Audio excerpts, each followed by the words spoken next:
Hola, buenos días, estudiantes de Historia y Arte Contemporáneo. Espero que estén muy bien el día de hoy. Les traemos esta cápsula que tiene como objetivo orientarlos en su segunda evaluación. Esta cápsula no la haré solo, estoy junto a Daniela y Dominique, quienes me ayudarán a hacerla. Bueno, el punto 1, ¿en qué consiste la evaluación? Consiste en elaborar un ensayo académico, en base a lo que hemos estado viendo en clases con respecto a las guerras del siglo XX. Más adelante se presentarán las 3 preguntas, de las cuales deberán escoger solamente una, para así responderla en el ensayo. Recuerden que el libro obligatorio para esta evaluación es el de Eric Hobsbawm, donde podrán encontrar las fechas más relevantes en cuanto a las guerras de aquel siglo. También podrán usar bibliografía complementaria, pero electiva. Es decir, que ustedes pueden incorporar cualquier libro en su ensayo, siempre y cuando guarde relación con el tema principal. Ahora, punto 2. Las instrucciones del ensayo es que debe tener fuente Calibri, tamaño de letra 11, espacio interlineado 1.5 y las citas deben ser en formato APA. Punto 3. Los objetivos del ensayo consta de generar pensamiento crítico en ustedes. Esto quiere decir que la estructura del ensayo, al tener una hipótesis, en el desarrollo se defiende la hipótesis y la conclusión se concluye con cuáles son los resultados de su investigación en base a la hipótesis. Esto va a generar en ustedes el pensamiento crítico, ya que van a tratar de defender una idea o de criticar una idea. Hoy daremos inicio a la primera cápsula del curso, la cual desarrolla los contenidos a evaluar de la pauta número 2, la cual corresponde a un ensayo crítico donde ustedes deben poner a prueba tanto los conocimientos vistos en clases como los conocimientos que adquirieron en el texto de Hoffman titulado La época de la guerra total. Es muy importante que sepan poner estos conocimientos a prueba y lo ejecuten de una manera factible. Entonces comenzaremos andando en los aspectos formales que pide la pauta de evaluación, donde se pide ortografía, redacción, cohesión y un lenguaje adecuado al contexto del escrito en este caso, un lenguaje formal donde ustedes sean capaces de llevar el texto de buena manera. Ahora es pertinente que nos enfoquemos en el contenido, que es como la parte más relevante del ensayo, y también debemos enfocarnos en el título, que el título no son puntajes a favor, el título no puede ser la guerra total o la época de la guerra total, etc. Debe ser algo innovador y coherente y pertinente con el texto abordado. Entonces es importante que dentro del contenido se enfoquen en el desarrollo, donde deben ser capaces de sustentar mediante diversas citas lo que ustedes están planteando, para darle mayor credibilidad y para que les sea más efectivo el desarrollo de este trabajo. Además, exigen conclusión, donde deben ser muy claros y también pertinentes, es decir, pueden tomar la información de la introducción y modificarla o adaptarla de modo tal que quede bien explicado la temática final. También no deben olvidar que es un ensayo crítico y que toda reflexión y toda discrepancia que esté bien fundamentada o corroborada estará perfecto y les servirá para el desarrollo final. Lo ideal es que ustedes reflexionen y agreguen como su perspectiva respecto del tema, porque es muy satisfactorio para nosotros revisar algo así. Dicho esto, procederemos a orientarlos más o menos con la materia que vamos, si tienen que abordar, con el objetivo de que puedan enriquecer su aprendizaje y otorgarle datos que quizás no tenían en cuenta y sí son relevantes.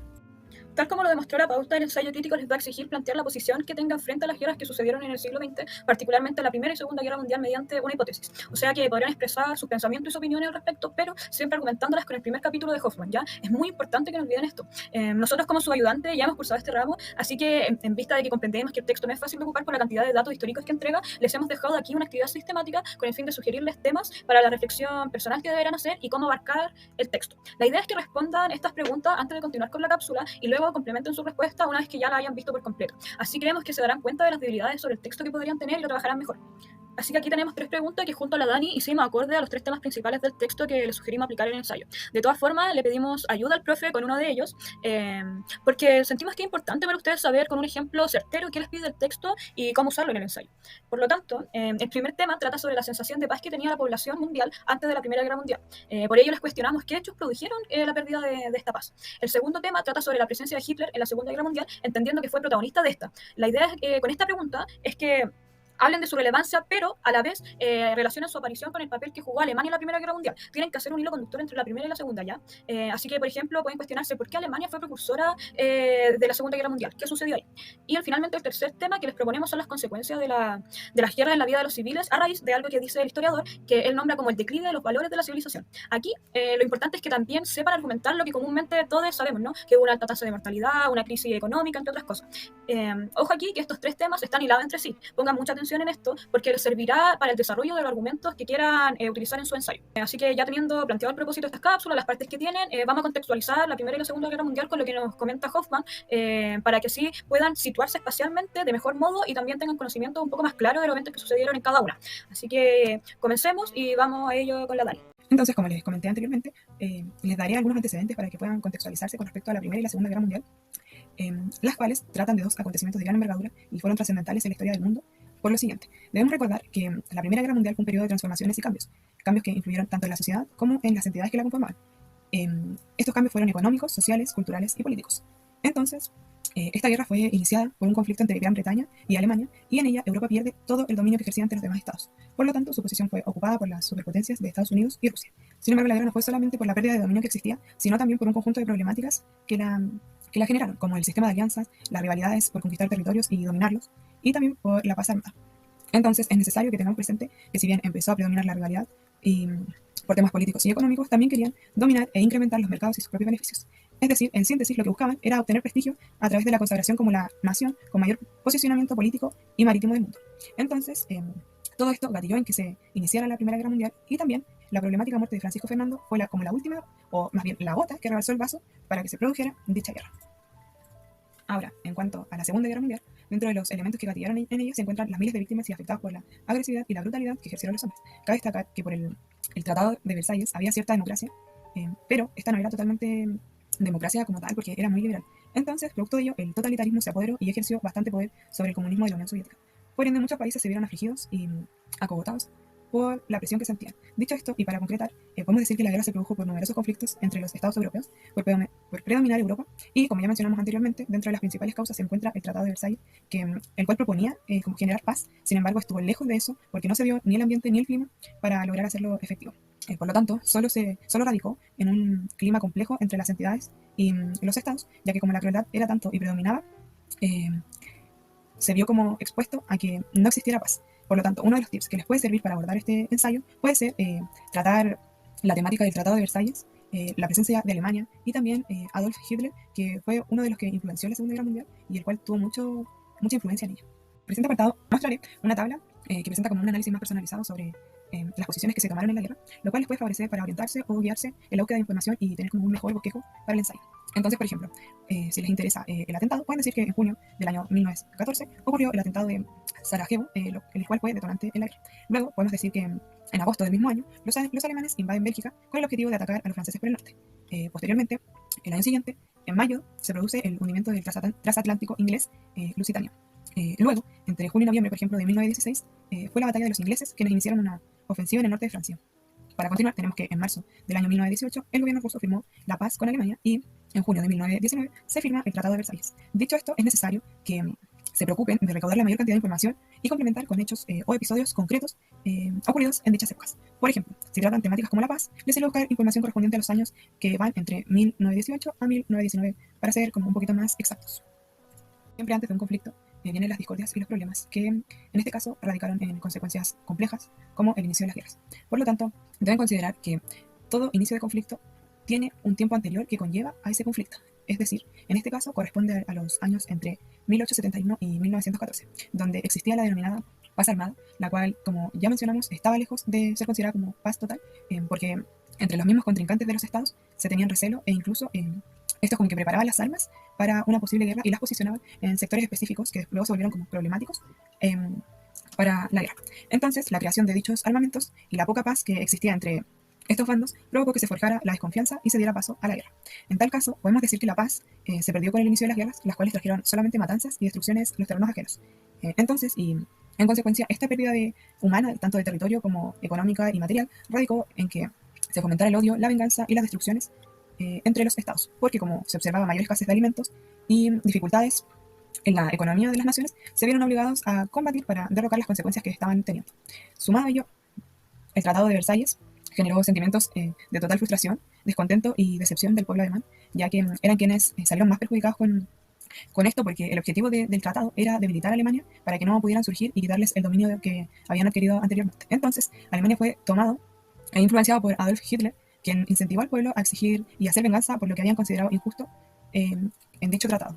Finalmente, como la paz no estuvo presente, se generó y prevaleció las discordias y los conflictos influenciados por Hitler. Bueno, como ya mencionó Daniela, el Tratado de Versalles fue muy criticado dentro de Alemania, ya que si bien es cierto, hubo una paz gracias a este tratado, fue este mismo tratado el responsable de la Segunda Guerra Mundial, al menos de manera indirecta, pues Alemania fue el país que más se vio afectado debido a las condiciones del Tratado de Versalles, ya que en este se aceptaba a Alemania y a sus aliados como responsables de haber causado la Primera Guerra Mundial.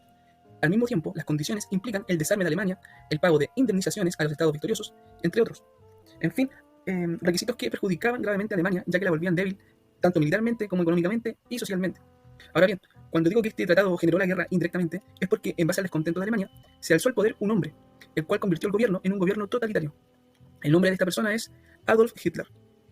Para muchos investigadores, entre ellos Hobsbawm, es conocido como el causante de la Segunda Guerra Mundial, iniciando con la invasión a Polonia en 1939, terminando así con la entre comillas paz.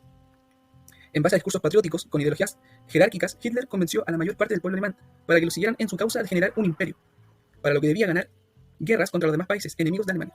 Hitler salió con Stalin, quien gobernaba a la Unión Soviética, siendo esta una de las alianzas más poderosas de Hitler, debido a la gran potencia que era la Unión Soviética en esa era. Pese a esto, Hitler decide ignorar esta alianza e invade a la Unión Soviética en el año 1941, logrando llevar la delantera en esta guerra. Sin embargo, en el año 1944, Alemania es derrotada por la Unión Soviética. Y una de las incógnitas que también contiene el texto de Hobsbawm es el por qué Hitler declaró la guerra a los Estados Unidos en 1941, si ya había decidido entrar en conflicto con la Unión Soviética. Muchos atribuyen esta decisión a la causa de su derrota que se daría el día 7 de mayo de 1945. A continuación, citaré un fragmento de la página 51 del texto de Hobsbawm. Dice: a diferencia de lo ocurrido en la Primera Guerra Mundial, esta intransigencia no requiere una explicación especial. Para ambos bandos, esta era una guerra de religión o, en términos modernos, de ideologías. Era también una lucha por la supervivencia para la mayor parte de los países involucrados, como lo demuestran los casos de Polonia y de las partes ocupadas de la Unión Soviética, así como el destino de los judíos, cuyo exterminio sistemático se dio a conocer gradualmente a un mundo que no podía creer que eso fuera de verdad. El precio de la derrota a manos del régimen nacional socialista alemán era la esclavitud y la muerte. Por ello, la guerra se desarrolló sin límite alguno. La Segunda Guerra Mundial significó el paso de la guerra masiva a la guerra total. Si buscan una hipótesis con una reflexión más humanitaria para la pregunta 2, les recomiendo de que en base a esta cita puedan extraer una idea para elaborarla, ya que toca temas como la religión o ideologías, el exterminio sistemático, esclavitud y muerte, régimen nacional socialista, entre otros. Ahora bien, si por otro lado consideran que es más de su agrado este tipo de reflexión, pero se les dificulta hallarla en la pregunta número 2, a continuación Dominique hablará sobre temas más humanitarios que servirán para el desarrollo de la pregunta 3. Como observaron, el profe utilizó una cita del texto para mencionar la implicancia de Hitler en la Segunda Guerra Mundial. Esto es algo que ya les indica de qué modo utilizar la fuente para sus argumentos. Con esa misma cita nos sentó la base de la Segunda Guerra Mundial y la diferencia con la primera. Se trata de una guerra ideológica sin límites, ¿no es cierto?, en la cual los países involucrados buscaban sobrevivir. Eso quedó claro. Así que yo creo que podemos trabajar con estos datos que nos han facilitado, dirigiéndolos a los valores humanitarios que perdió la población. Por ejemplo, ambas guerras, nos menciona Hobsbawm, involucraron una gran necesidad de mano de obra, por lo que los estados de los países reforzaron el poder de las organizaciones obreras, produciendo una revolución en cuanto a la incorporación de la mujer al trabajo fuera del hogar. Alguien puede considerar que este hecho es un hito y que fue un aspecto positivo de la misma, pero hay que tener cuidado. Una reflexión profunda podría ser que no fue una opción sino una decisión desesperada. Si trabajan esta hipótesis o es un argumento para la que creen, con lo que se ha mencionado en el capítulo, pueden justificar que esta suerte de protagonismo de la mujer probablemente pudo ser debido a la cantidad de soldados fallecidos en las trincheras o la población muerta por la inanición. En el fondo, escaseaba la fuerza masculina, entonces debían explotar a la mujer. Ahora, si queremos comenzar a apuntar otras consecuencias perjudiciales para las personas que vivieron ambas guerras, podemos, del mismo modo que hicimos anteriormente, utilizar los datos exactos que nos proporciona el historiador. Es importante que lo vayan haciendo, como verán a continuación, porque en la parte del desarrollo idealmente deben existir 3 argumentos distribuidos en párrafos que trabajen solo una idea principal cada uno, ¿ya? Para que quede todo bien ordenado y coherente. Entonces todas deben estar relacionadas entre sí o ser complementarias y siempre justificando la hipótesis que plantearon en un inicio. Antes de todo, les recomiendo que siempre intenten plantear inmediatamente de qué tratará su ensayo en la introducción. Tienen que ser lo más específicos posible. Yo ahora les voy a plantear una reflexión interpretativa que tuve al leer el capítulo. Yo considero que la Segunda Guerra Mundial fue una guerra psicológica mediada por un conflicto racial. Esta es mi hipótesis de trabajar, ¿ya? Entonces lo que yo haré, y como deberán ustedes seguir esta lógica, será lo siguiente. Yo ahora pienso. Hobsbawm nos dice que para el Estado de cada país lo primordial era saber cómo financiar las guerras. El Estado debía controlar la economía y planificar la asignación de los recursos, porque lo importante era la producción de armería, que requería una buena organización precisamente. Esta gestión estaba apuntada a la destrucción de vidas humanas de manera eficiente, como ocurrió con los campos de exterminio alemanes, o que el sector agrario y la industrialización de la URSS fue destruido en favor de una industria armamentística, generando una población hambrienta, etc. Con este panorama ya claro, podemos decir, por tanto, que se perdió el enfoque de la vida humana en sí misma, de tal modo que toda acción era generar recursos armamentísticos para ganar la guerra. Teniendo esto presente, podemos utilizar la parte en la que el historiador nos dice de los modos de hacer guerra, viendo que en ambas se utilizaron tecnologías para vencer a sus enemigos, como los submarinos en la Primera Guerra Mundial para generar la hambruna, y las bombas atómicas durante la Segunda, y los gases tóxicos que utilizaron para asesinar masivamente. Entonces no cabe duda que en consecuencia podamos considerar que esta violencia extensa y extrema produjo efectos traumáticos en la población. Y esta podría ser la lógica del ensayo crítico, porque las consecuencias que nos va a plantear el autor son útiles para mi hipótesis, en la medida que van a respaldar por qué considero que fue una guerra ideológica mediada por un conflicto étnico. Así que, ¿de qué modo va a suceder esto? Bueno, de la siguiente manera. En primer lugar, el autor nos plantea que la capacidad de asesinar sin culpa fue debido a la manipulación del Estado. Como ya hemos visto, el Estado jugó un rol fundamental. Primero que todo, organizó todo. Entonces, con este rol, la guerra se comenzó a vender como una instancia democrática, porque no era solamente a nivel mundial entre los países europeos, sino que además era una guerra del pueblo, ya que la población y la vida civil se volvió como un medio estratégico para generar la imagen de un adversario al cual odiar. De este modo, se continuaba exacerbando este nacionalismo, y es que, por ejemplo, los soldados que sobrevivieron a la Primera Guerra Mundial desarrollaron un espíritu nacionalista de superioridad, volviéndose en grupos de ultraderecha, cosa que el profe ya nos indicó dándonos a Hitler como ejemplo de ello.